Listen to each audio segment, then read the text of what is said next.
Hello everybody, I'm Harold. And I'm Chloe, and today we're going to show you how to replace your capacitor. The first thing is safety first.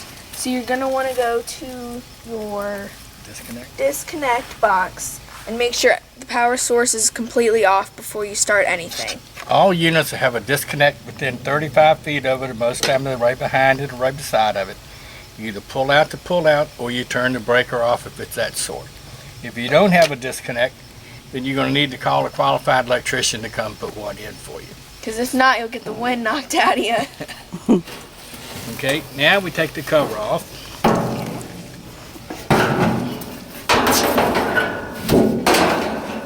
All covers are different. Some are on the sides, some are on the top. Every unit is different. Okay, what you have here is there's your capacitor down in this unit. Now the power is off on it.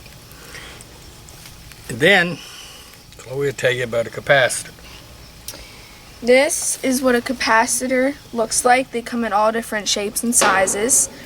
On the top, it should say your Herm, your fan, and your common. Okay, what this does is this is called a dual capacitor. If you come to this unit right here, now most homeowners aren't going to have a capacitor tester. But if you go to common, I'm about blind, and go to fan, push the button and it does nothing. Go from common to Herm and nothing. So that means when I got to this unit, nothing was happening at all. The compressor wasn't running, the fan wasn't running, and it's puffed up some.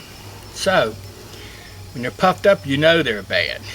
And you go to your local supply house. This one happens to be a 35.5 microfarad. That means it's 35 for the compressor, 5 for the fan, 440 volt. So when you get one, you always want to put exactly the same capacitor on that you got. And you can always go up in voltage, but you can't go down. Very good point, Chloe. Very good. Okay, now this one, common to fan, nothing. Common to Herm. Okay, when I got to this unit, the outdoor fan wasn't running and the compressor was, but the compressor had tripped out because it got overheated. So I replaced that capacitor. Now they got air conditioning again. This is an oval capacitor, and you got common to Herm, common to fan. So this is a good capacitor. And it'll show you right, I don't know if you can see it, but it says fan, C for common, and then Herm. So it'll show you on there. And when you get to it, you can see down in here, you got your common terminal here, which is your orange and your red. This has got a start capacitor on it. Herm is your purple wire. Then brown is your fan. When you take them out, you always want to make sure you write down what color wires come from which terminal so you put them back the right way, otherwise they won't work properly. And this start capacitor, sometimes if you go to a unit and it's trying to start but it won't, and if you go to your local supply house and you buy one of these, this is a Super Boost, got 2 wires on it.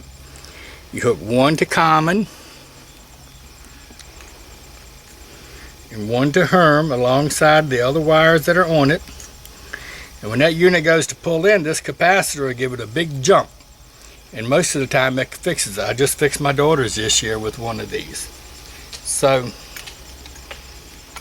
but always when you go to replace your capacitor, make sure you use the same that's on it. This is a 35.5 440. This is a 35.5 440. So you see they come in different shapes and sizes. Some take oval, some take round. But you can get either one at your local supply house. Sometimes you have to do a little rigging to make sure the other capacitor fits in there. But if you come around to your outdoor unit and nothing's running, or some of it's running and some of it's not, you take the cover off, kill the power, take the cover off, see if your capacitor is puffed up. If you have any questions, the capacitors aren't that expensive. Go to your supply house, buy you one, and come back and put it on. save you a service call and get your air conditioner going, whether it's in air conditioning or heating. So if you have any questions on this, you can always email us at naturesfriends@embarkmill.com, and remember, safety first. So look guys, hope you don't have to, but if you have to replace it, I hope this helps you. Till next time.